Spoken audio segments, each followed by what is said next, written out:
আচ্ছা দেখ, আমি একটা কথা বলি তোদেরকে। আমি ওই y equal to M x plus সিটা ভালোভাবে বোঝানোর আগে, আরেকবার রিপিট বোঝানোর আগে তোকে আমি জাস্ট একটা সরলরেখা আঁকতে দিচ্ছি, ঠিক আছে? যেগুলো তোরা ক্লাস 9-এ করেছিলি, মনে পড়ছে? 9-এ সরলরেখার সমীকরণ দেওয়া থাকতো তোকে, তারপর সেখান থেকে গ্রাফ আঁকতিস। সাপোজ মনে কর আমি তোকে এটা দিলাম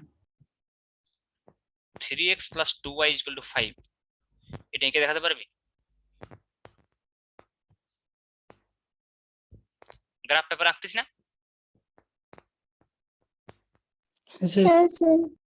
কিভাবে আঁকতিস দেখ, আমি বলছি দেখ, আমি এঁকে দিচ্ছি দেখ, তোরা কিভাবে আঁকতিস আমি জাস্ট একটু মনে করাচ্ছি দেখ।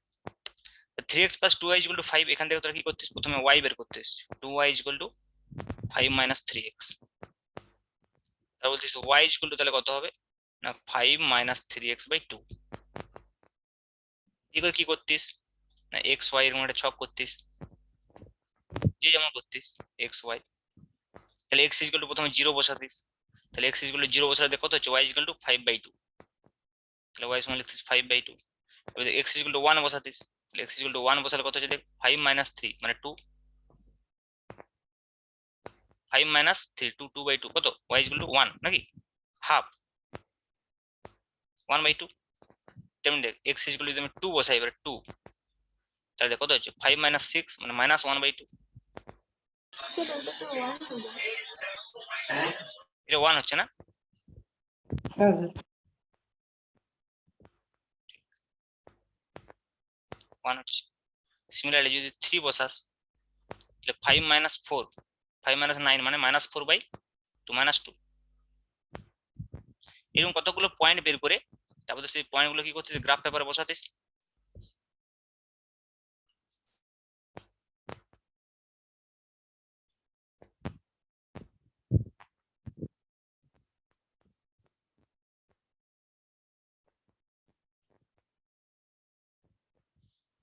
তাহলে এক্স ইকুয়াল টু 0 তে বললি ওয়াই ইকুয়াল টু 5/2, তাহলে এই পয়েন্টটা মনে করছি 5/2, 5/2 মানে কত? 2.5 নাকি? আর এক্স ইকুয়াল টু 1 এ ওয়াই ইকুয়াল টু 1। আচ্ছা তো 1টা কি 2.5 এর থেকে নিচে হবে না উপরে হবে? নিচে হবে নিশ্চয়ই। তাহলে এক্স ইকুয়াল টু 1 এ ওয়াই ইকুয়াল টু, আমি যদি এখানটা বলি তাহলে 1 দেখ। তারপর যখন এক্স ইকুয়াল টু 2 বলছে দেখ, তখন ওয়াই ইকুয়াল টু কত হয়ে যাচ্ছে? মাইনাস হাফ, কারণ এরকম জায়গায় হবে। তারপর যখন এক্স ইকুয়াল টু 3 বলছি, তখন দেখ ওয়াই ইকুয়াল টু কত হচ্ছে? -2, মানে এরকম জায়গায় হবে। তাহলে এইগুলো পয়েন্টগুলো আমি পাচ্ছি দেখ।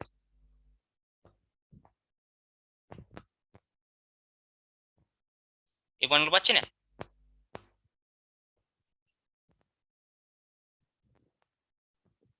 লেখা যেতে হবে তো? এটা আমি ঠিক রেখেছি তো? হ্যালো, হ্যাঁ স্যার। তাহলে দেখ এই লেখচিত্রটা তোরা এইটা আঁকছিস 3x + 2y = 5 করে। দেখ এরকম ধরনের আমরা কোনো লেখচিত্র পেয়েছি এর আগে? দেখ দেখি তোর যে 4টা গ্রাফ আছে, 4টা যে একটু আগে আঁকলাম খাতাতে, তুই দেখ দেখি। দেখ y = mx + c এর মধ্যে যেটা ছিল m positive, sorry c positive m negative, দেখ এই কেসটা বটে। c পজিটিভ আর m নেগেটিভের সময় এটা পেয়েছিলাম দেখ। হ্যাঁ স্যার। হ্যাঁ স্যার। তার মানে দেখ আমি তোর একটা কথা বলি, তোরা যে লেখচিত্রগুলো আঁকতিস ক্লাস 10-এ বা ক্লাস 9-এ, সেইগুলাকে পয়েন্ট বসিয়ে বসিয়ে আঁকতিস তো, যাতে করে আর পয়েন্ট বসিয়ে বসিয়ে না আঁকতে হয়। সি আর এম এর মানটা দেখে তুই বুঝে নিস কোন দিকে হবে, তার জন্য এতক্ষণ ধরে পড়াচ্ছি। এটা অন্য কোনো নিয়ম নয় আসলে। তোরা অলরেডি এটা জানিস আঁকতে, ক্লাস 9-এ অলরেডি এটা করে ফেলেছিস, কিন্তু তখন তোরা পয়েন্ট বসিয়ে বসিয়ে আঁকতিস, কিন্তু এখন আমি এম আর সিটাকে দেখে আঁকতে বলছি। তা তুই এইখান থেকে দেখে হয়তো ইনিশিয়ালি এম আর সি খুঁজে পাচ্ছিস না, কিন্তু ভেবে দেখ আমি যদি এই সমীকরণটাকে আরেকটু সাজিয়ে দিই, আমি এম আর সি দেখতে পাবো। এই সমীকরণটাকে তো আমি এইভাবে লিখতে পারবো, y = 5/2 মাইনাস 3/2 ইন্টু এক্স। তার মানে y = দেখো -3/2 ইন্টু এক্স প্লাস 5/2। এবার দেখ তাহলে এখানে m কত? -3/2, এম কত হয় এক্স এর সহগ, আর সি কত 5/2। তাহলে দেখ এম কি নেগেটিভ, সি কি পজিটিভ, বুঝেছিস? তাহলে দেখ আমরা প্রথমে কি করব, যে কোনো সরল রেখা আমাদেরকে দেখ, আমাদের ফার্স্ট উদ্দেশ্য কি হবে বল দেখি, y = mx + c আকারে সাজিয়ে ফেলা। তারপরে দেখবো এমটা পজিটিভ নাকি এমটা নেগেটিভ, সিটা পজিটিভ নাকি সিটা নেগেটিভ। দেখ এইবারে দেখ কিভাবে তুই আঁকবি, এটা ডিরেক্ট, তোকে এত ভাবতেই হবে না, দেখ ডিরেক্ট তুই বুঝতে পারবি। তুই কি করবি জাস্ট দেখ, তুই প্রথমে y = mx + c আকারে সাজাবি। ভালো করে বুঝ এই পয়েন্টটা। প্রথমে তুই কি করবি, y = mx + c আকারে সাজাবি, দিয়ে তুই x = 0 বসিয়ে দেখে নে y = কত হচ্ছে c। এখন তুই দেখ এই সিটা পজিটিভ না নেগেটিভ, সি যদি পজিটিভ হয় তাহলে তুই পেনটাকে কোথায় রাখবি, y অ্যাক্সিস এর উপরে। দেখ ভালো করে বুঝ আমি যেটা বলতে চাইছি, যে যদি মনে কর তো তুই x = 0 বসিয়ে তো সিটা পেয়ে যাবি, পজিটিভ না নেগেটিভ ডাইরেক্ট এখান থেকে। তাহলে x = 0 বসালে দেখবি y = c আসবে। সিটা যদি পজিটিভ হয় পেনটা এইখানে রাখবি, উপরে রাখবি পেনটা y অ্যাক্সিস এর উপরে। তারপরে দেখবি এমটা পজিটিভ আছে না নেগেটিভ আছে। এম যদি পজিটিভ থাকে তাহলে এই দিকে চালাবি, আর এম যদি নেগেটিভ থাকে তাহলে এই দিকে চালাবি। কি বলছি বুঝতে পারছিস? যদি এম পজিটিভ থাকে তাহলে উপর দিকে চালাবি, আর যদি এম এম যদি নেগেটিভ থাকে তাহলে পেনটা নিচের দিকে চালাবি। দেখ অটোমেটিক্যালি হয়ে যাবে। তাহলে ফার্স্ট স্টেপ কি, ফার্স্ট স্টেপ হচ্ছে আমি আগে দেখবো সিটা পজিটিভ না নেগেটিভ। তার জন্য কি কোথায় দেখবো, x = 0 বসাবো। দেখ যদি এই সমীকরণটাকে আমি দেখি, আমি কি করবো প্রথমে, দেখ এই সমীকরণটাকে দেখ, লক্ষ্য কর। তাহলে x = 0 বসালে আমি কত পাচ্ছি, y = 5/2। তাহলে আমি পেনটা কোথায় রাখবো, উপরে। এবার দেখবো এমটা পজিটিভ না নেগেটিভ, এম কি আছে নেগেটিভ, এদিকে চালিয়ে দে, বাকি এদিকে বাড়িয়ে দে। হয়ে গেল সরলরেখার সমীকরণ আঁকা। দেখ তাহলে আমাকে এই পয়েন্টগুলো আর বের করতে হচ্ছে না, ডাইরেক্ট আমি দেখেই বলে দিচ্ছি। দেখ আমি আবার একটা এক্সাম্পল নিচ্ছি, তুই বুঝতে পারবি। তাহলে সাপোজ ধর আমি নিচ্ছি, আমি নিলাম মনে কর 2x - 3y = 5, এটা নিলাম মনে কর 2x - 3y = 5। তাহলে কত হবে দেখ, আমার প্রথমে কি করতে হবে, y = mx + c এর সাথে y = বের করতে হবে। তাহলে কত লিখবো, -3y = 5 - 2x।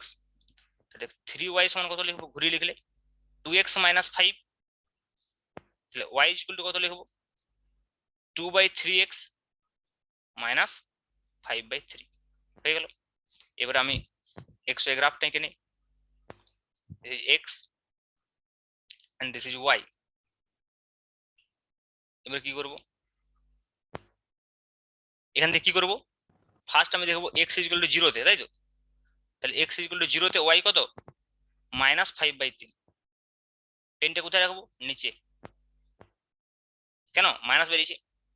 তারপরে কি দেখবো, এমটা পজিটিভ আছে না নেগেটিভ আছে, এম পজিটিভ আছে উপর দিকে চালিয়ে দে, এম নেগেটিভ হলে কোন দিকে চালাতাম, নিচের দিকে। এটাই মনে কর যদি আমি পাল্টে দিই, এটি তুমি পাল্টে দিই, এটা মনে কর আমি দিয়ে দিলাম -2x, এখানে একটা -2x - 3y দিলাম মনে কর। তাহলে কত দিত, -3 সময় এটা প্লাস হয়ে যেত, এটা প্লাস হয়ে যেত। তাহলে y সমান কত হয়ে যেত, 3y সমান কত হয়ে যেত, -2x + 5।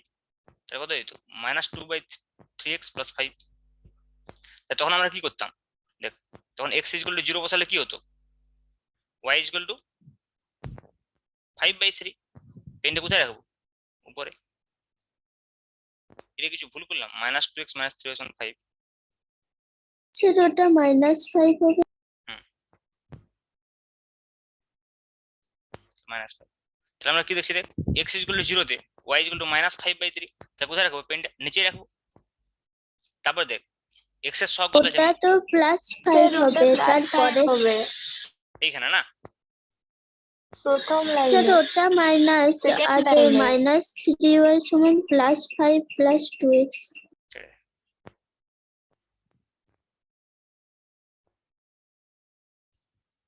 তাহলে কত হবে, 2x + 3y = -5, তাই তো। 3y সমান কত হবে, -5 -2x, তাহলে y সমান কত হবে? -2/3x -5/3। তাহলে দেখ x = 0 করলে y = কত চলে আসবে? -5/3। তাহলে পেনটা কোথায় রাখবো? নিচে। এবারে x এর সহগ কত আছে? -2/3, নেগেটিভ আছে, কোন দিকে চালাবো? নিচের দিকে। এটা হয়ে যাবে সমাধান। বুঝা যাচ্ছে ব্যাপারটা? তাহলে প্রথমে তুই সিটা দেখবি, দেখ ভেরি সিম্পল। প্রথমে তুই সিটা দেখবি। হ্যাঁ, প্রথমে তুই সি দেখবি। সি যদি পজিটিভ দেখতে পাস, সি কি করে পাবি? x সমান 0 বসিয়ে দিবি, আর কিছু করার দরকার নেই, x সমান 0 বসিয়ে দিবি। প্রথমে y সমান mx প্লাস c আকারে সাজাবি, কিন্তু আগে mx প্লাস c আকারে সাজাবি। তারপরে কি করবি? সি দেখবি পজিটিভ না নেগেটিভ। সি পজিটিভ হলে পেন উপরে রাখবি, সি নেগেটিভ হলে পেনের স্টার্টিং পয়েন্টটা নিচে রাখবি। এবার সিটা প্রথমে চুজ করার পরে দেখবি এম আছে, এম যদি পজিটিভ থাকে এদিকে চালাবি, উপর দিকে, আর এম যদি নেগেটিভ থাকে নিচের দিকে চালাবি। ভেরি সিম্পল, বুঝতে পারলি? এবারে আরো একটা এক্সাম্পল দিচ্ছি, মনে কর x plus y equal to 1। তাহলে কি হবে? এটা দেওয়া আছে, তাহলে y সমান mx প্লাস c এর সাথে, তাহলে y সমান কত বল? 1 মাইনাস x। তাহলে y সমান কত হবে? Minus x plus 1। তাহলে কিভাবে স্টার্ট করবি? দেখ, আমাদের এটা x অ্যাক্সিস, এটা y অ্যাক্সিস। তাহলে x সমান 0 তে y সমান কত? 1। সিটা কত আছে? 1। তাহলে c ধনাত্মক আছে, তাহলে কোথায় নিয়ে যাব? উপরে পেন। এবারে x এর সবটা নেগেটিভ না পজিটিভ? নেগেটিভ আছে, মানে এদিকে নেমে যাবে। বুঝে গেল? হ্যাঁ স্যার। যদি মনে করি এম থাকে y minus x equal to 1, suppose থাকলো y minus x equal to 1, তাহলে y সমান কত হবে? x plus 1। তাহলে প্রথমে স্টার্ট হচ্ছে এখানে, কিন্তু এবার x কি আছে? পজিটিভ, x এর সব পজিটিভ আছে, এদিকে চলে যাবে। এটা কমপ্লিট করলে কি হবে? এদিকটা বাড়িয়ে দিলেই হলো। এটা কমপ্লিট করলে কি হবে? এদিকটা বাড়িয়ে দিলেই হলো। তাহলে দেখ, যেগুলো তোর আগে পয়েন্ট বসিয়ে বসিয়ে করতিস, সেগুলো আমরা সি আর এম এর মানটা দেখে করছি, আর কিছুই নয়। সি আর এম এর মানটা দেখে আমাদেরকে ডিসাইড করতে হবে। ক্লিয়ার? এইবারে দেখ, ইন্টারেস্টিং বিষয় হচ্ছে আমরা কিভাবে এটাকে অ্যাপ্লাই করব ফিজিক্সে আমাদের, ঠিক আছে? তাহলে দেখ, ফিজিক্সে আমরা যদি গ্রাফগুলো আঁকতে যাই এসটিভিটি, তাহলে এখানে আমরা কি গ্রাফ আঁকছি? Y x. ফিজিক্সে আমরা কি গ্রাফ আঁকবো? এস এর সঙ্গে টি, কখন আঁকবো ভি এর সঙ্গে টি। এগুলো মেনলি, দুটো গ্রাফে মেনলি থাকবে। তাহলে এখানে ওয়াই এর সঙ্গে যেমন এক্স করছিলাম, এখানে এস এর সঙ্গে টি করছি, ভি এর সঙ্গে টি করছি। তার মানে এক্সটা সবসময় কত থাকবে? আমাদের টি। আর ওয়াইটা কত থাকবে? কখনো এস কখনো ভি। ওয়াই থাকবে কখনো এস কখনো ভি। তাহলে দেখ আমরা, এবং এখনো পর্যন্ত আমরা যেগুলো করেছি সরলরেখার সমীকরণ, সেগুলো দিয়ে আমাদের সব লেখচিত্রগুলো আঁকা যাবে না। যতগুলো আঁকা যাবে ততগুলো আঁকছি, তারপর অধিবৃত্ত পড়ে আবার বাকিগুলো আঁকতে হবে। দেখ, তাহলে হেডিং কর, সমবেগে গতির ক্ষেত্রে, হেডিং কর সমবেগে গতির ক্ষেত্রে এসটি এবং ভিটি লেখচিত্র।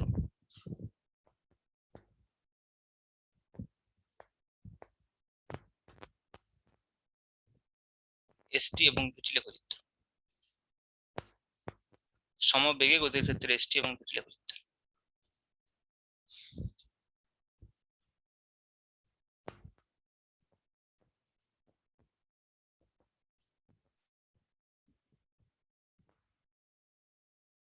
এই দিকটা আমরা এস টি রাখছি, আর এই দিকটা এস রাখবো, তাহলে এসটি লেখচিত্র হবে। এই দিকটা টি রাখছি, এই দিকটা এস রাখছি, ভি রাখছি, তাহলে ভিটি লেখচিত্র হবে।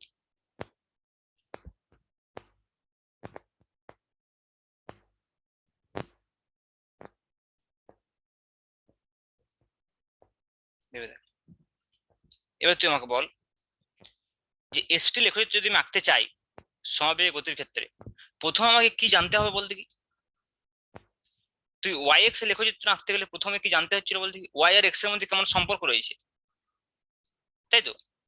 ওয়াই ইকুয়াল টু এক্স, নাকি ওয়াই ইকুয়াল টু 2x, নাকি y equal to x plus 5, নাকি 3x plus 2y equal to 5। তাহলে এক্স আর ওয়াই এর মধ্যে একটা রিলেশন দরকার। তাহলে এখানে কত? এস আর টি এর মধ্যে রিলেশন দরকার। দেখ, এটা এস এটা টি, ভার্চুয়ালি আমি বলতে পারি, ভার্চুয়ালি আমি কি বলতে পারি, এদিকটা আসলে ওয়াই এক্সিস, এদিকটা আসলে এক্স এক্সিস। তাহলে এক্স এক্সিস জায়গায় টি লিখেছি, আর এটা জায়গায় ওয়াই এক্সিস জায়গায় এস লিখেছি। সিমিলারলি ওয়াই এক্সিস জায়গায় ভি লিখেছি, এক্স এক্সিস জায়গায় টি লিখেছি। এই ওয়াই এক্স গুলো লেখার দরকার নেই, মানে যখন ফিজিক্স আঁকবো আমি কম্পেয়ার করার জন্য লিখছি। এখন এই ওয়াই এক্স দিয়ে পড়লাম তো, তাই কম্পেয়ার করার জন্য বোঝানোর চেষ্টা করছি। তাহলে বল তুই এস এর সঙ্গে টি এর কি রিলেশন আমাদের কাছে আছে এই মুহূর্তে সমবেগে গতির ক্ষেত্রে, কেউ বলতে পারবি? এস সমান ভিটি। হ্যাঁ, এস সমান VT, very simple. S is equal to VT, S is equal to VT. তাহলে দেখ এসটা মানে কত, এস কোন অক্ষ বরাবর আছে, ওয়াই অক্ষ বরাবর, আর টি কোন অক্ষ বরাবর আছে, এক্স অক্ষ বরাবর। তাহলে এক্স এর সহগ যেটা সেটা কি হবে, এম। তাহলে টি এর সহগটা হবে এখানে এম, কারণ এখানে এস টি আছে। তাহলে s is equal to v t কিরকম দেখতে হবে, y is equal to M x এর মতো। তাহলে এখানে মূল বিন্দুগামী সরলরেখা হবে, তার মানে এস ইজ ইকুয়াল টু ভিটি সমীকরণ থেকে বুঝতে পারছি এস টি লেখা যেত এরকম হবে। ভেবে দেখ,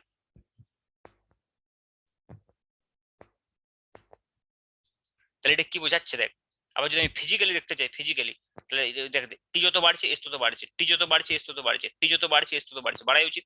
সময়ের সঙ্গে সঙ্গে সরণ বাড়বে তো, সময় বেগে যায়। তাহলে দেখ এখানে যে এস টি লেখচিত্র সেটা আসলে কি y is equal to M x, কেন? কারণ এস ইজ ইকুয়াল টু ভিটিটাকে আমি যদি কম্পেয়ার করে দেখতে পাচ্ছি, এস মানে ওয়াই, টি মানে এক্স, তাহলে ভি মানে নিশ্চয়ই এম হবে। তাহলে এই অ্যাঙ্গেলটা যদি আমাকে দেওয়া থাকে থিটা, ভেবে দেখ আমি বলতে পারি ভি মানে ট্যান থিটা। দেখ তো এটা বুঝলি কিনা।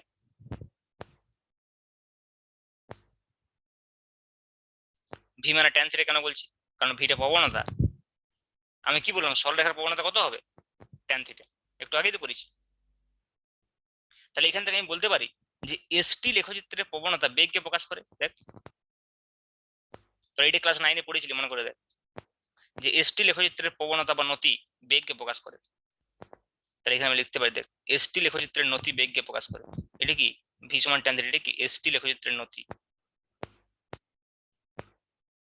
এসটি লেখচিত্রের নতি বেগকে প্রকাশ করে।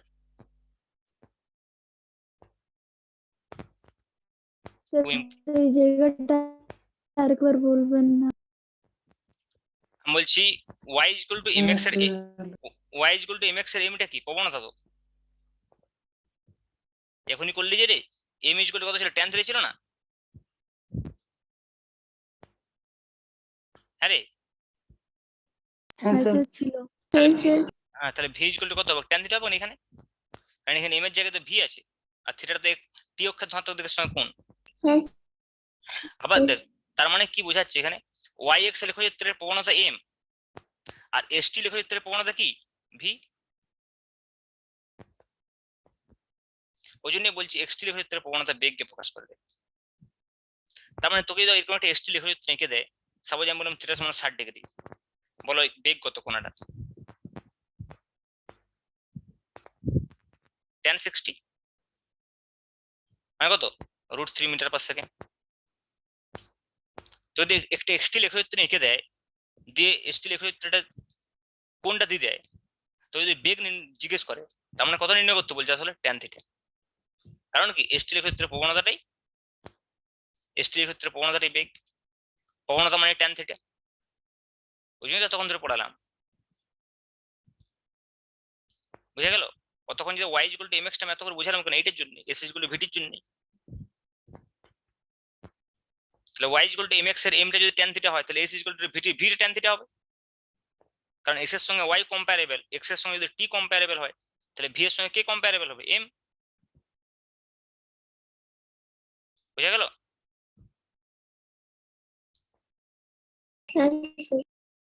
আচ্ছা এবার আমাকে বল দেখি ভিটি লেখচিত্র কেমন হবে। আচ্ছা আমাকে তার আগে বল ভিটির সম্পর্ক কেমন আছে, ভি এর সঙ্গে টি এর সম্পর্ক কি আছে সমবেগে গতির ক্ষেত্রে।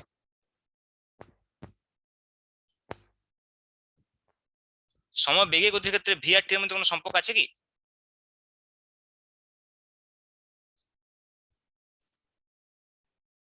না। ভি সমান ইউ প্লাস এটা সমত্বরণের ক্ষেত্রে, তাই তো?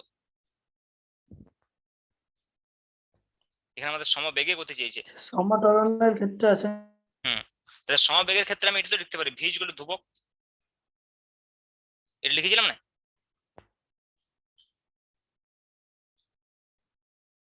সমবেগে গতির ক্ষেত্রে ভি ইকুয়াল টু ধ্রুবক। তাহলে ভি ইকুয়াল টু ধ্রুবক মানে এখানে কার সঙ্গে কম্পারেবল হচ্ছে? ওয়াই ইকুয়াল টু ধ্রুবক। দেখ তাহলে ওয়াই ইকুয়াল টু ধ্রুবক যদি এক্স অক্ষের সমান্তরাল সরেখা হয় তাহলে ভি ইকুয়াল টু ধ্রুবক নিশ্চয় টি অক্ষের সমান্তরাল সরেখা হবে, তাই তো নাকি?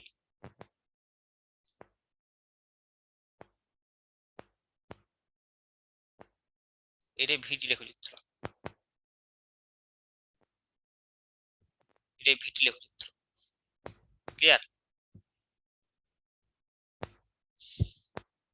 এবং দেখ এটা কি বোঝাচ্ছে? টি ইকুয়াল টু 0 তে যাবে, টি ইকুয়াল টু 1 ও তাই বেগ, টি ইকুয়াল টু 3 ও তাই বেগ, টি ইকুয়াল টু 4 ও তাই বেগ। তাই তো হওয়া উচিত সমবেগে গতির ক্ষেত্রে, যে কোনো সময় একই বেগ হবে।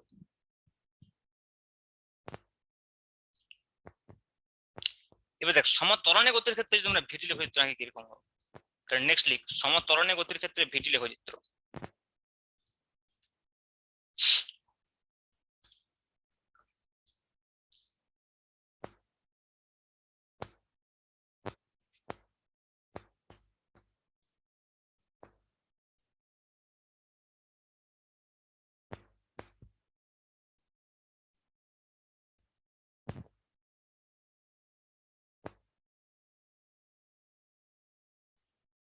তাহলে লেখচিত্র আঁকতে গেলে প্রথমে যেটা দরকার আমাকে সমীকরণটি জানতে হবে। স্যার বল। এর আগের পেজটা আরেকবার দেখাবেন?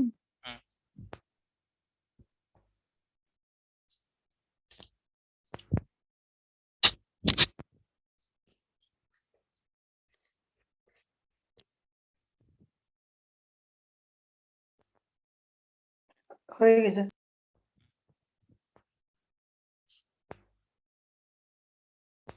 তাহলে সমত্বরণে গতির ক্ষেত্রে আমি ভিটি লেখচিত্র আঁকতে চাইছি, কারণ এদিক বরাবর আমি ভি রাখবো, এদিক বরাবর টি রাখবো।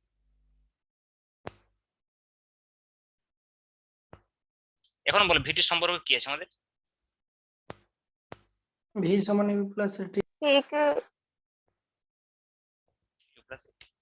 তাহলে এটি কোন সরেখাটার সঙ্গে কম্পারেবল হবে বল দেখি, বলতে পারবি?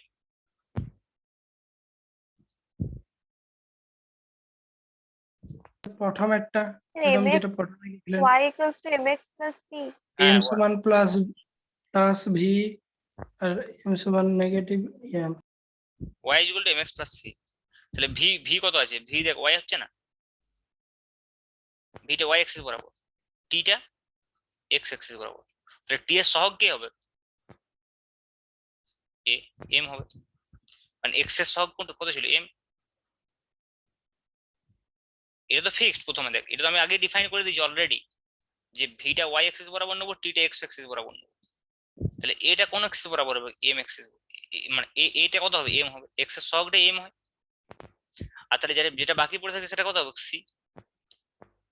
তাহলে y equal to mx plus c হচ্ছে না, মানে v ইকুয়াল টু আমি এইভাবে লিখতে পারি এটি প্লাস ইউ।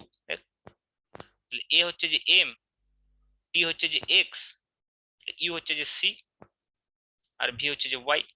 তো y equal to mx plus, এবং দেখ সি কে আসলে ইউ, দেখ প্রাথমিক বেগ। তাহলে গ্রাফটা একটু উপর থেকে শুরু হবে, এরকম হবে। আচ্ছা দেখ একটা কথা বলি আমি, দেখ আমরা যতগুলো গ্রাফ এঁকেছি, আগের গ্রাফটা এঁকেছি, দেখ আমরা এইদিকে কোনো গ্রাফটা বাড়াইনি, দেখেছিস? এইদিকে বাড়াইনি, নেগেটিভ দিকে। ম্যাথমেটিক্যালি নেগেটিভ দিকে বাড়তে পারতো, যদি এটা এক্স লিখতাম নেগেটিভ দিকে বাড়তো, কিন্তু টি লিখেছে বলে বাড়েনি। কারণ কি? সময় ঋণাত্মক হবে না, বটে? তাই দেখ আমাদের কোনো গ্রাফে, ফিজিক্সে কোনো গ্রাফে আমি নেগেটিভ দিকে পাচ্ছি না, কিন্তু ম্যাথমেটিক্সের গ্রাফে পেতে পারি, কারণ এক্স তো ওখানে বলা নেই কি, যা খুশি হতে পারে। এখানে এক্স বলা আছে টাইম, তাহলে এক্স যখন টাইম হবে তখন সেটা নেগেটিভ হতে পারবে। দেখ লেফট সাইডে আমি গ্রাফগুলো আঁকছি নি একটাও, এখানেও দেখ তাই, রাইট সাইডে শুধু আঁকলাম। দেখ তার মানে কি এখানে কি হচ্ছে বলতে, দেখ টি সমান 0 তে আমার একটা কি বেগ থাকছে। দেখ টি সমান 0 তে ভি সমান কত? ইউ। তো এটা কত? এই ছেদিতাংশটা কত? এখানে ছেদিতাংশটা প্রাথমিক বেগ ইউ। আর এখানে যদি আমি অ্যাঙ্গেলটা দেখি থিটা, তো এখানে ট্যান থিটা সমান কত বলতে পারবি কেউ?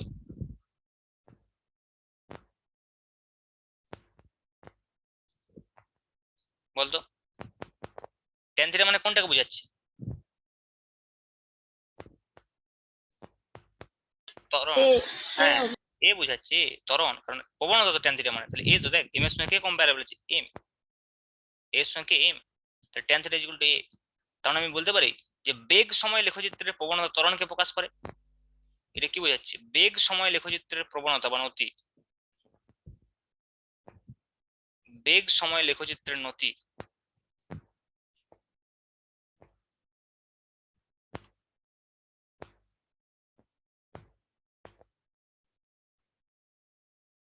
ত্বরণকে প্রকাশ করে। বেগ সময় লেখচিত্রের নতি ত্বরণকে প্রকাশ করে। বুঝা গেল? হ্যাঁ স্যার। আচ্ছা দেখ, এখানে আরেকটা কেস হতে পারে, কি বল হ্যাঁ দেখি? স্যার। যদি মন্দন নিয়ে চলে, যদি সেটা মন্দন, নিচের দিকে হবে। হ্যাঁ তাহলে নিচের দিকে। এই তো বুঝে গেছো। তাহলে v equal to u minus a t হবে তখন। তাহলে মাইনাস এটি হলে কি হবে? এটা কি নেগেটিভ, তাহলে এটা নেগেটিভ হলে কোন দিকে আসবে? মানে এমটা নেগেটিভ, এমটা নেগেটিভ হলে কোন দিকে আসবে? সিটা পজিটিভ, এম নেগেটিভ হলে কোন দিকে? নিচের দিকে আসবে, সরেখাটা এদিকে আসবে। তাহলে সেক্ষেত্রে সরেখাটা হবে দেখ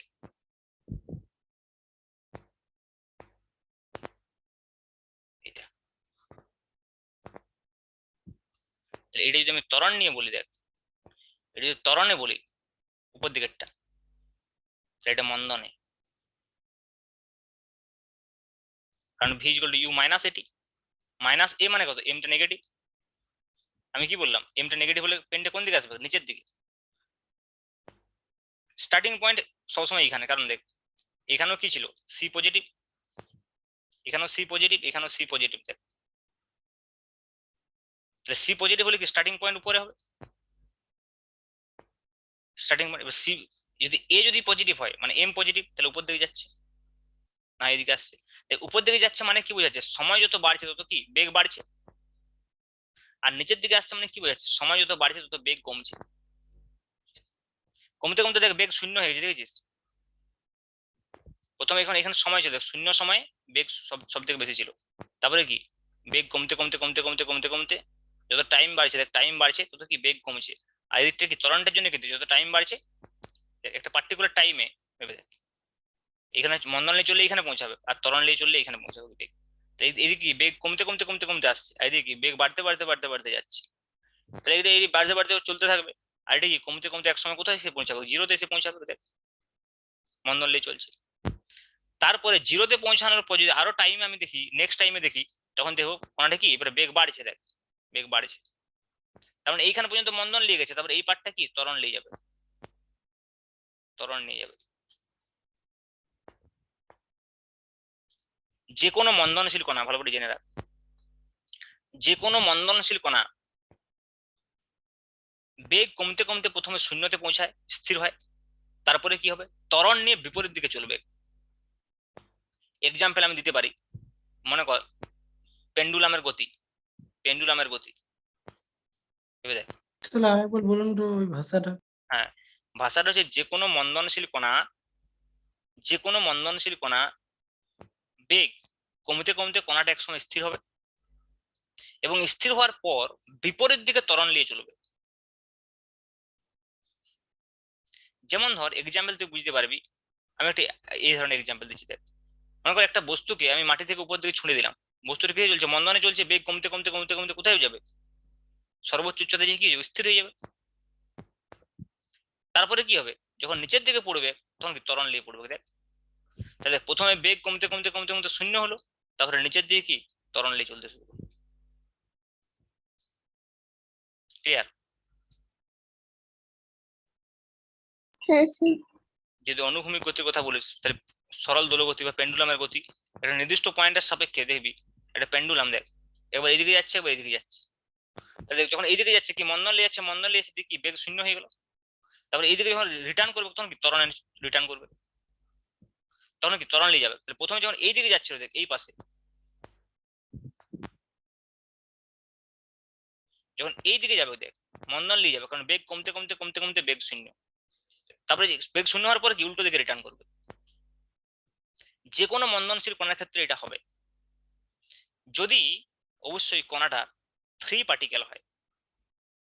ফ্রি পার্টিকেল মানে মনে কর তুই যদি ভাবিস যে এখানে আমি একটা আঠা দিয়ে দিলাম, দিয়ে একটা বলকে গড়িয়ে দিলাম, তাহলে কি হবে? আঠাটা আটকে যাবে তো কিছুটা যাওয়ার পরে, আর কি পিছন থেকে ফিরে আসতে পারবে? বা ফ্রিকশনের জন্য হয়, যেটা আমরা যদি আমরা মাটিতে একটা বলকে গড়িয়ে দিই, বলটা থেমে যাওয়ার পর আবার ব্যাকে আসে কি? আসেনি। কেন আসেনি? কারণ এটা ফ্রিকশনের জন্য হচ্ছে, ফ্রি পার্টিকেল নয় ওটা, এটা গ্লু টাইপের কাজ করছে। ফ্রিকশন কি একটা গ্লু বা আঠার মতো বিষয়, আঠা যেমন আটকে দেয় বস্তুকে, ফ্রিকশনটা সিমিলার টু সেরকম, তাই তো? তাহলে সেক্ষেত্রে বস্তু পিছন দিয়ে ঘুরে আসবেন। কিন্তু যদি কোনো ফ্রি পার্টিকেল হয় এবং যদি সে মন্দনশীল হয়, ফ্রি পার্টিকেল মানে কি? সেখানে ওই মন্দনশীল যে ফোর্সটার জন্য মন্দন নিয়ে চলছে, মানে কি নিশ্চয়ই কেউ টেনে রেখেছে বিপরীত দিকে। যেমন ধর এই বস্তুটাকে আমি উপরের দিকে ছুঁড়ে দিচ্ছি, তার ফলে ত্বরণের পরিবর্তে মন্দন কেন নিচ্ছে? কারণ নিচের দিকে কি পৃথিবী টেনে রেখেছে। তাহলে যে কোনো মন্দনশীল কণার জন্য হোক, কণার জন্য একটা নিশ্চয়ই সে যেদিকে যাচ্ছে তার উপরে একটা বল কাজ করবে, তো তবে তো সে মন্দনশীল। তাহলে যেদিকে যাচ্ছে তার অপোজিট দিকে যদি একটা বল কাজ করে এবং সেই বলটা ছাড়া যদি অন্য কোনো বল না থাকে, তাহলে আমরা তাকে ফ্রি পার্টিকেল বলতে পারি। সেই বলটা ছাড়া আর অন্য কোনো বল থাকা চলবে না। মন্দন যে বলটার কারণে সে মন্দন হচ্ছে তার, তাহলে সে অপোজিট দিয়ে ঘুরে আসবে অবশ্যই। এবং অপোজিট দিকে যখন ঘুরে আসবে তখন ত্বরণ নিয়ে ঘুরে আসবে। ক্লিয়ার ব্যাপারটা? হ্যাঁ স্যার। তাহলে দেখ, আজকে আমরা যেটা করলাম মেনলি সেটা হচ্ছে কি বলতো, যে কয়েকটা আমরা লেখচিত্র আঁকলাম ম্যাথমেটিক্সে, যেহেতু কোঅর্ডিনেট জিওমেট্রিতে পড়বি, যদি আমি তোকে অনেক ভালোভাবে বুঝিয়ে দিয়েছি, কোঅর্ডিনেট জিওমেট্রিতে আরো বেশি পড়বি আসলে, এইগুলো সম্পর্কে এর থেকে বেশি কিছু পড়বি না, আমি সব বুঝিয়ে দিয়েছি। কিন্তু এইগুলো ছাড়াও আরো অনেক কিছু আছে, বুঝতে পারছি, একটা চ্যাপ্টার আছে নিশ্চয়ই অনেক কিছু আছে, তো সেগুলো আরো পড়বি, সে বিষয়ে সন্দেহ কোনো কারণ নেই। কিন্তু এখানে আমি সঙ্গে সঙ্গে তোকে অ্যাপ্লাই করে দেখালাম যে কিভাবে আমার y equal to m x plus সিটা, বা ওয়াই ইকুয়াল টু এমএক্সটা, বা ওয়াই ইকুয়াল টু ধ্রুবকটা অ্যাপ্লাই হচ্ছে। দেখ আমি যটা লেখচিত্র এঁকেছি, ওয়াই ইকুয়াল টু ধ্রুবক, y equal to m x, y equal to m x plus c, তিনটাই আমি অ্যাপ্লিকেশন করে দেখালাম। ভি ইকুয়াল টু ধ্রুবক, s equal to v t, v equal to u plus a t. Interesting বিষয় হচ্ছে আমি যতগুলো সরল রেখে এঁকেছিলাম, y equal to m x plus C হোক, ওয়াই ইকুয়াল টু এক্স হোক, 2x plus 3y equal to 5 হোক, সবগুলো তোর মাথায় দেখবি পাওয়ার 1 ছিল। এক্স এর মাথায়ও পাওয়ার 1, ওয়াই এর মাথায়ও পাওয়ার 1, এক্স বা ওয়াই এর যে ঘাত সেটা 1 ছিল। রৈখিক সম্পর্ক ছিল। একমাত্র যদি রৈখিক সম্পর্ক থাকে এক্স আর ওয়াই এর মধ্যে, তাহলে সেটা সরল রেখা হবে। যদি রৈখিক সম্পর্ক না থাকে, মানে এক্স এর মাথায় পাওয়ার যদি এক ছাড়া অন্য কিছু থাকে, 2, 3 এইসব থাকে, তাহলে সেটা বক্র রেখা হবে। এক্স বা ওয়াই এর মাথায় পাওয়ার যদি 1 ছাড়া অন্য কিছু থাকে, তাহলে সেটা বক্র রেখা হবে। এটি জেনে রাখ, একমাত্র মাথায় পাওয়ার যদি 1 থাকে তবেই সরল রেখা। তাহলে বুঝতে পারছিস যে নেক্সট লেখচিত্রগুলো আমরা এখন আঁকতে পারছি না। সমতরণে গতির ক্ষেত্রে এসটি লেখচিত্র আমরা আঁকতে পারবো না, কারণ সম্পর্কটা হচ্ছে এস সমান ইউটি প্লাস হাফ এটি স্কোয়ার, ইউটি মাইনাস হাফ এটি স্কোয়ার। তাহলে আমাদের কি ওয়াই এর সঙ্গে যখন এক্স স্কোয়ারের সম্পর্ক আছে, y is equal to a x square, y is equal to M x square, y is equal to M x square plus c, y is equal to M x square plus c x, এরকম ধরনের লেখচিত্র যতক্ষণ আমরা আঁকতে শিখছি, ততক্ষণ পর্যন্ত s is equal to u t plus half a t স্কোয়ারও আঁকতে পারবো না। এবং এই ধরনের যে লেখচিত্রগুলো y is equal to mx square plus c টাইপের যদি হয়, cx টাইপের হয়, আমরা তখন y is equal to mx plus c পড়েছি। বাট যদি এরকম হয় y is equal to mx square plus cx টাইপের প্লাস d থাকতে পারে, d। এটা আসলে কি দ্বিঘাত সমীকরণ। দেখ আমরা যেটাকে এইভাবে চিনি, ax square plus bx plus c, এটা হচ্ছে অধিবৃত্তের সমীকরণ, ইকুয়েশন অফ প্যারাবোলা। তো আমরা নেক্সট দিন প্যারাবোলা সম্পর্কে পড়ব, প্যারাবোলা সম্পর্কে একটু নলেজ নিয়ে নেবো। তারপরে তার অ্যাপ্লিকেশন হিসাবে s is equal to u t plus half a t স্কয়ারের লেখচিত্র এঁকে দেখাবো, এস ভার্সেস টি, মানে সমতরণে গতির ক্ষেত্রে। ওই জন্য আমি একটি লেখচিত্র আঁকতে পেরেছি ভিটি, আমি এসটি লেখচিত্র এখন আঁকতে পাচ্ছি না, কারণ এসটি রিলেশনে টি এর মাথায় 2 আছে, সেকেন্ড ডিগ্রি ইকুয়েশন আছে। যদি ফার্স্ট ডিগ্রি ইকুয়েশন হতো তাহলে আমি y equal to m x plus c এর সঙ্গে কম্পেয়ার করে এঁকে দিতে পারতাম।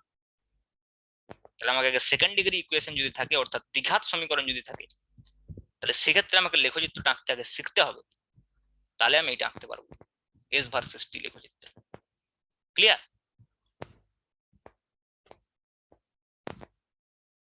হ্যাঁ স্যার। ঠিক আছে, তবে আজকে থাক, নেক্সট দিন ওটা করব।